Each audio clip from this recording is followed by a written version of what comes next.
الحمد للہ رب العالمین والصلاة والسلام علی سید الانبیاء والمرسلین اما بعد۔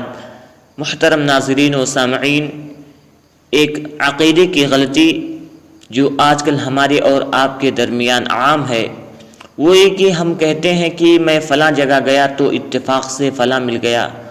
یہ جملہ غلط ہے، اتفاق سے کوئی نہیں ملتا، اس کا ملنا اللہ کا امر ہے۔ اللہ کا امر اتفاقی نہیں ہوتا، فیصلے ہو چکے ہیں۔ بعض اوقات ہماری زبانوں پر ایسے الفاظ، ایسے جملے آتے ہیں جو اعتقاداً درست نہیں ہیں۔ اس کائنات میں رونما ہونے والی کوئی چیز اتفاقی نہیں ہے بلکہ اللہ کے امر کے تحت ہے۔ اللہ ہی امر دینے والا ہے اور اسی کا امر نافذ ہوتا ہے۔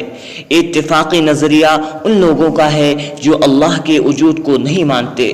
دہریہ قسم کے لوگ جو کہتے ہیں کہ کائنات کی تخلیق ایک اتفاقی حادثہ ہے۔ محترم ناظرین، کوئی اتفاقی حادثہ نہیں ہوتا، یہ اللہ کی خلق ہے جو اللہ کے امر سے بنی ہے۔ کائنات میں جو کچھ ہوتا ہے، جو کچھ حرکات ہوتے ہیں، جو کچھ تصرفات ہوتے ہیں، وہ سب اللہ کے امر سے ہوتے ہیں اور وہ امر لکھا جا چکا ہے۔ جو ہمارے تقدیر میں ہے وہ نافذ ہو کر رہے گا۔ آخر میں دعا ہے کہ اللہ تعالی ہمیں ایسے عقائد سے محفوظ فرمائے اور ہمارے عقائد کو درست فرمائے۔ آمین۔ وما علینا الا البلاغ۔ والسلام علیکم ورحمۃ اللہ وبرکاتہ۔